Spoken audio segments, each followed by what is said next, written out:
What's up, my YouTube family? Welcome back to the Gaming Brigade, and in today's video, my friends, we're going to be going over the weekly vendor resets for DC, New York, and the Dark Zone. We're going to talk about the Huntsman League that begins today, as well as a few other friendly reminders I like to pass along every Tuesday. Now, if you happen to be new here, feel free to hit that subscribe or join button. We would love for you to be a part of our gaming family, and if you enjoyed this or found it helpful at all, do me a favor and hit that like button. It really does help us out. So for those of you that would like to skip ahead to the vendors themselves, feel free to go to the 2-minute and 45-second mark in the video right now. Everyone else, we're going to go over a few things really quick, starting off with the new league that begins today. And as you can see on the screen, it's the Huntsman League, and it gives you the opportunity to earn some caches in the game. Now you can see here, these are the challenges you need to complete to progress with your tiers in regards to the reward track. And remember that this league goes on for 2 weeks, and you do not lose your progression from week 1 to week 2. I hear from a lot of people saying, you know what, I can't get all this stuff done in a week. Do not worry, you do not need to. You will not lose any progression whatsoever. Today is also the day that the weekly projects reset, and it gives you 3 great opportunities to earn exotic caches in the game. You have the weekly summit project, you have the weekly shade requisition, and for those of you that have the ability, you have the weekly legendary mission as well. Next, we have this week's invaded missions. They are the Grand Washington Hotel, Jefferson Trade Center, and the bank headquarters. Now, once you clear those, you'll have access to the District Union Arena, and once that's cleared, you'll then have access to Tidal Basin. Last but not least, my friends, I want to show you the location of the Snitch, or one of the locations. I'm by the 1040 Safe House in the Federal Triangle. Now, for those of you that may not know, finding the Snitch is how you're going to gain access to the gunrunner Cassie Mendoza, who becomes available every Wednesday. If you happen to get to this location and he's not there, I recommend resetting your control points and trying again. Now, once you speak with him, you will be able to pick up a bounty, and you'll also see where Cassie is going to be and when she's going to be there. With all that being said, let's jump into the vendors themselves. Now, if you've seen any of my previous vendor resets, you know I rip through these pretty quick. However, I strongly recommend, as you're going through these, really take your time, because you want something that can obviously strengthen your build, but also your recalibration library as well. As always, we're starting off with the White House vendor, and we begin with the Zero F's chess piece. There are so many of you out there who have been looking for this for the longest time, whether it's to complete Ridgeway's Pride or you're just trying to get a build around this thing. I definitely recommend picking up a few. Below that, we have a pretty decent SMG. Below that, a pretty decent AR. The stats fall where they typically do, you know, at these vendors. We have a handgun, backpack, some body armor,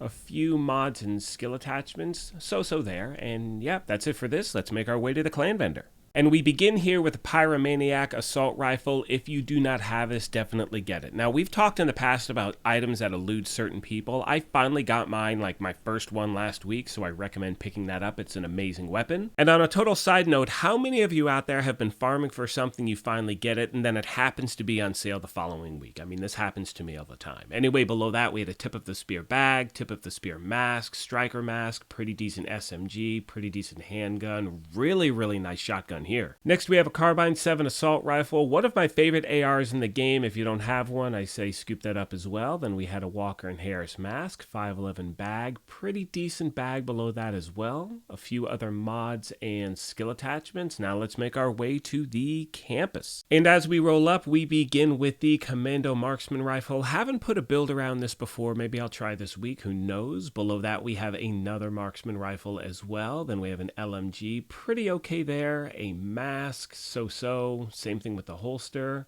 See what we have with our mods and skill attachments. Not too crazy. All right, let's make our way to the theater.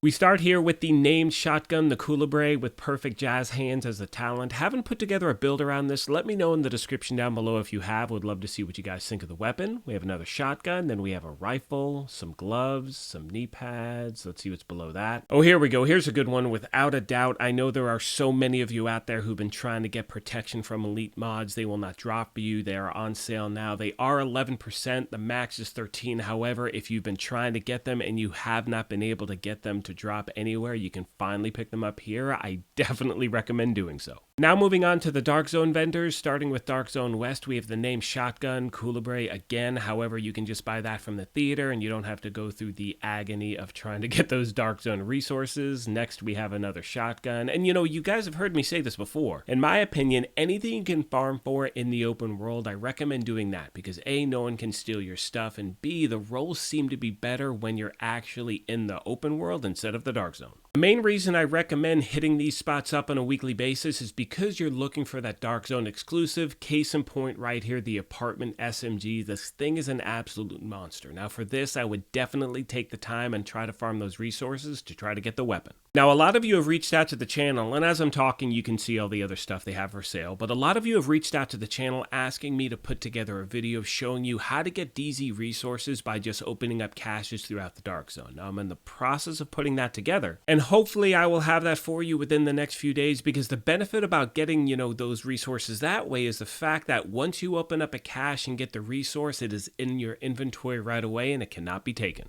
That was Dark Zone South, by the way. Now we make our way to the final DZ East. We start with the new reliable LMG. Love the weapon, not really a big fan of the roll, but again, if you're trying to get it and you have the resources, I recommend picking it up. Then we had a Marksman rifle, an LMG, then we have a mask, an Eclipse mask, Eclipse holster. Below that, we have a Fenris mask, an Alp Summit holster, some mods and skill attachments. Now, as I start to end this video and, you know, we make our way to New York for the final two vendors, I just want to take a moment and talk about what's going on in the Division universe. Now, most of you know every Monday I put out a news video, but to be honest with you, yesterday, I truly had nothing new to talk about, and it's been that way for a while. In my opinion, however, and this is something I actually mentioned in last week's video, I think we're really close to getting information, and I actually just checked Twitter a moment ago, and one of the new community managers put out a tweet and it said cool stuff incoming. So again, my friends, we could be really close to getting info that I know a lot of us have been waiting for. With all that being said, I'm going to start to wrap this up, and once again, to be clear, you're going to see me covering other games at the channel, but I will always play this game. We have so much content to look forward to, not only for the Division 2 but for the Division Heartland.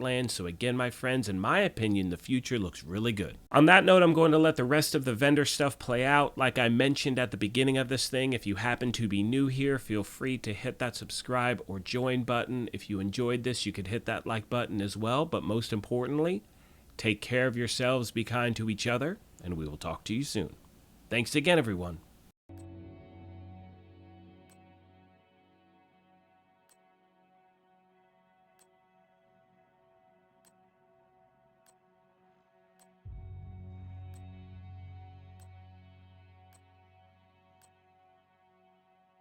Thanks.